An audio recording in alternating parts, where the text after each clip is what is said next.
150 years ago, there were 127 known intelligent species scattered across the galaxy. They came in every imaginable form, graceful and lithe, slow and ponderous, terrifying and strange. Each race contributed its own culture, art, and philosophy to galactic society, creating a living mosaic of brilliance and diversity. Now, only 56 species remain above endangered status, and among those survivors, one stands apart, one we all came to fear above all others.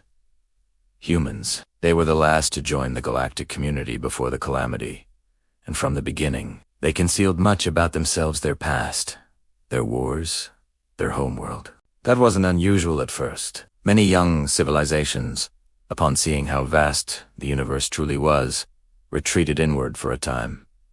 We respected their privacy. Even then, humanity was already a formidable, stellar empire. They had risen in an isolated corner of the galaxy, building their own fleets and colonies without interference. Yet once they made contact, they spread everywhere, abandoning homes and worlds to explore the stars of other nations. Within a decade, humans were on every major planet. Their adaptability was astonishing. Whether mining the storms of Cetus 4, running corporate conglomerates on Prim, or mapping the glowing caverns of Galoria, humans thrived. Their curiosity and ambition made them beloved across the stars. Traders, diplomats, explorers, they seemed to fit every role with ease. Even the warlike species such as the drum and the lilliger found themselves impressed by these soft, pink bipeds.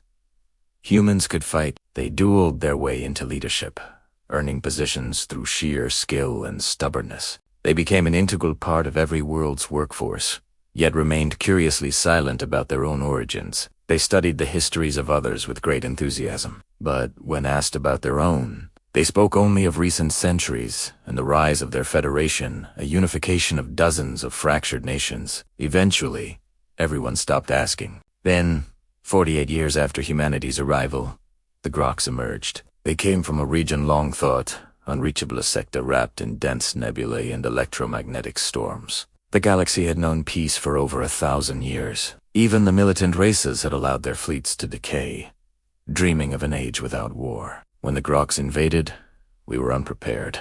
By the time a proper defense was assembled, nearly 2 years had passed and the Groks Empire had already consumed 30% of a galactic arm. Humans fought everywhere. As soldiers, medics, admirals, engineers, they filled every role, and they fought fiercely. Yet as the war dragged on, even the mightiest economies began to collapse. After 50 brutal years, half the galaxy had fallen. Then a human diplomat, Charles Matoran, stood before the Galactic Council with a bold request. Humanity would assume full command of the war effort. The council was divided. Many doubted humanity's ability to lead. They had lost as many of their kind as any other species, and though their home territories were far from the front lines, they had never waged war on a galactic scale. 4 weeks, debate raged. Charles remained steadfast, claiming authority from the highest human powers. Some saw her people as opportunists, seeking control. Others believed they simply wanted to end the slaughter. Finally, in frustration, Charles stopped asking. She demanded it. She declared that the council relinquish command to humanity. Human offices across every fleet supported her. "We know war," they said. "Give us the reins, and we will end this." And so, the council relented. Within a week, the first human fleet reclaimed a sector we had struggled to liberate for months. They dropped out of FTL and unleashed devastation nuclear bombardments, relativistic missiles, all hurled with a reckless precision that bordered on madness. The Groks fleets were annihilated in fire and blood. In 1 week, humanity expended more munitions than most nations used in a month, but they achieved what we had not in years. Victory. They did not stop. They had buns, burning a path through Groks territory. They paid dearly for each system they took, but the enemy paid far more. 3 months later, the Galactic Council formally handed them command of all combined forces. A human admiral walked into the war room of the Galactic Armada and declared, "The galaxy will be ours again within a decade." We laughed, but they kept their word. Under human command, More of their kind joined the fight, spurred by loss, vengeance, or sheer determination. By then, the Groks had slaughtered trillions. Every human who took up arms had lost someone: family, friends, comrades, and even those few who hadn't fought for those who had, or they would simply burn the Groks. Across the battlefronts, humans were omnipresent. Vast medical fleets stitched shattered soldiers back together. Armadas of human ships tore through space with ruthless efficiency. We praised their bravery and lauded their deeds until the brightest minds of humanity finished arguing among themselves and reached a terrible consensus. After 50 years of war, they moved with dreadful speed. In a month, they reclaimed sectors the Groks had held for years. In 1 year, the tide turned. By the 4th year, the Groks were in retreat. But how the humans won chilled us to the bone. They weaponized biology and engineering until war itself became a monster. Twisted experiments produced biological horrors. Engineered abominations dropped from orbit onto military bases, designed to rend defenders apart. Where those failed, human strategists emptied prisons and unleashed violent convicts into occupied colonies, using the chaos as a blade to slice Groks' formations apart. Viral bombardments followed. Plagues engineered for efficiency left whole worlds screaming. Bodies dissolved into sludgy, writhing masses.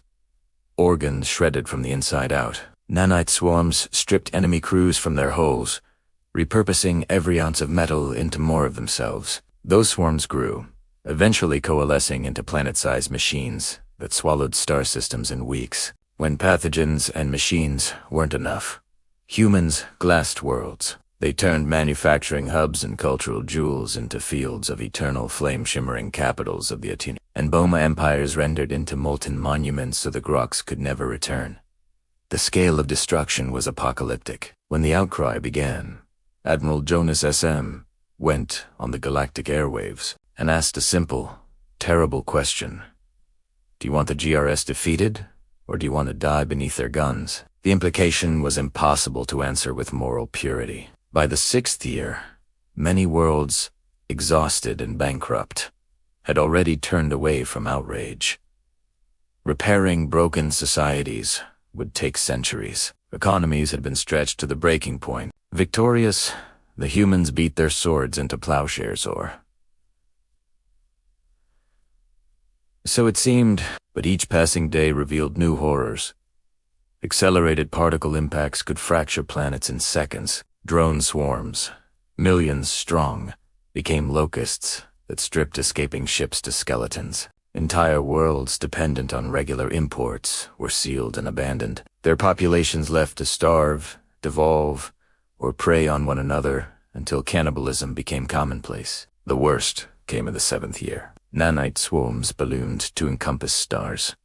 Viruses were retooled and optimized for utter lethality. And then the humans borrowed a method no one dared imagine. They collapsed a star, Rhea Foxwens, the shining beacon of the Lenin Church. A system of 20 perfectly terraformed garden worlds had fallen to the Groks. Early in the war, its loss was a spiritual wound to millions. In retaliation, humans accelerated a payload into Real Fox's sun. Within hours it detonated, went supernova, then collapsed into a ravenous black hole. The entire system vanished. In a week, there was nothing left to mourn, only an empty scar on the map of the galaxy. That single act provoked the Council as a condemnation. Up to then, many had turned a blind eye to the brutal calculus of war. But collapsing a star was a step too far. Calls rose to strip humanity of command. The human leadership answered with 2 things. The blunt reminder, this is war, victory or death, and a complete history of their peoples. We finally saw what they had always hidden. Millennia Huzans of years of conflict. Wars on wars. Nation against nation. Citizen against state. Insurgency amid invasion, even before they reached for the stars. Their homeworld had withstood Nirani Alesha on multiple occasions for the sake of war. In the 8 centuries between their first extra-world colony and their first contact with the galactic community, the record counted 963 separate wars among human factions. They were not a people who fought because they had to. They fought because they were built to. We had unleashed a genocidal force to stop a genocidal force. The humans kept their promise. The Groks were driven back into their dark corner, their systems ripped apart, their populations decimated in one of the most terrible genocides the galaxy has seen. We're sighed little what words could match those deeds. When humans made war, it was absolute. After the victory, the most monstrous tools were sealed, away vaulted, dumped into stars, or deactivated. Their standing armies were largely demobilized. Veterans received generous pensions and drifted back into civilian life. Yet the galaxy never forgot. Humanity had proven, beyond doubt, a capacity for total war unlike any other. They had saved us, and in saving us had shown what they were willing to do when roused. They never needed to threaten. The memory of what they had unleashed was enough. Above all the horrors we witnessed, one truth burned clearer than the rest. The human talent for war and the terrifying certainty of what would happen if we ever crossed them became the galaxy's last uncertain deterrent.